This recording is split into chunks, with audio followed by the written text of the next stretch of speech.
ধর্মীয় অনুভূতিতে আঘাত হানে এমন কোনো প্রচার করা যাবে না।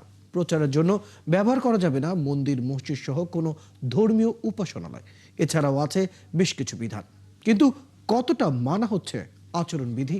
একজন নির্বাচন বিশেষজ্ঞ মনে করেন আচরণবিধি মানতে নতজানু ভূমিকা কমিশনের।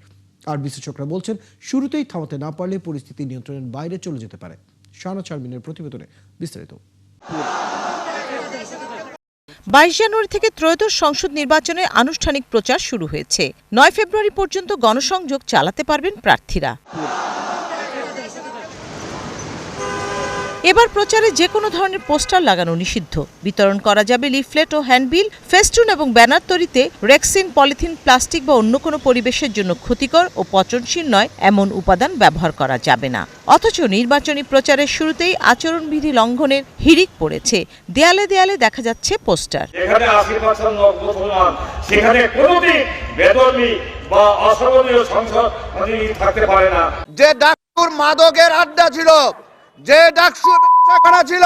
উস্কানিমূলক বক্তব্য দিয়ে আরও কয়েকজন প্রার্থী শোকজের মুখে পড়েছেন। এ ধরনের বক্তব্য চলছে সমান তালে। আচরণবিধির 15 অনুচ্ছেদে সাম্প্রদায়িকতা ও ধর্মীয় অনুভূতিতে আঘাত লাগে এমন কোনো বক্তব্য প্রদান করা যাবে না। একই সাথে মসজিদ, মন্দির সহ ধর্মীয় উপাসনালয় এবং কোনো সরকারি অফিস, শিক্ষা প্রতিষ্ঠানে প্রচারণা চালানো যাবে না। শিয়া বাটার ও ভিটামিন সমৃদ্ধ লিলি বিউটি সোপ, তারুণ্যময় উজ্জ্বল ত্বকের জন্য। রিমার্ক। প্রার্থীরা হরহামেশাই এসব লঙ্ঘন করছেন। নির্বাচন বিশেষজ্ঞ বদিউল আলম মজুমদার বলছেন, নির্বাচন কমিশন এ বিষয়ে নতজানু আচরণ করছে। না, নির্বাচন কমিশন তো নতজানু। নির্বাচন কমিশন আমাদের সংস্কার প্রস্তাবগুলো তারা গ্রহণ করে নাই, এগুলো প্রয়োগও করছে না।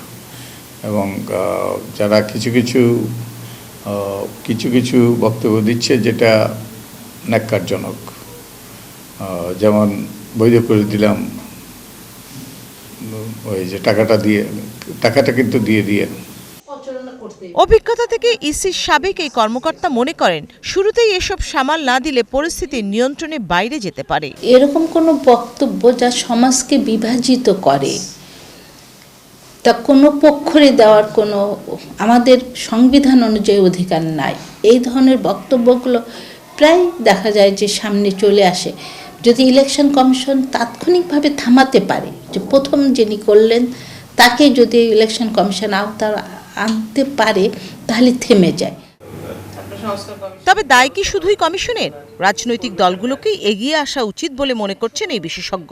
তার মতে দলগুলো নিজেদের প্রার্থীর গণসংযোগ নিয়ে নীতিমালা তৈরি করতে পারে। রাজনৈতিক দলগুলোও আচরণবিধি সমানভাবে মানছে না। রাজনৈতিক দলগুলোর দায়িত্বই এক্ষেত্রে প্রধান, যে তারা আচরণবিধি মেনে নির্বাচনের পরিবেশটাকে সুষ্ঠু রাখবেন, প্রতিযোগিতাপূর্ণ রাখবেন এবং সুস্থ প্রচারণার মাধ্যমে এই প্রতিযোগিতায় ফলাফল নির্ধারণ হবে। আচরণবিধি লঙ্ঘনের দায়ে প্রার্থীর বিরুদ্ধে জেল, জরিমানা ও তাৎক্ষণিক দণ্ডের বিধান আছে। আর অপরাধ গুরুতর হলে তদন্ত সাপেক্ষে প্রার্থিতা বাতিলের ক্ষমতাও দেওয়া আছে নির্বাচন কমিশনকে। শানা শারমিন, 71, ঢাকা।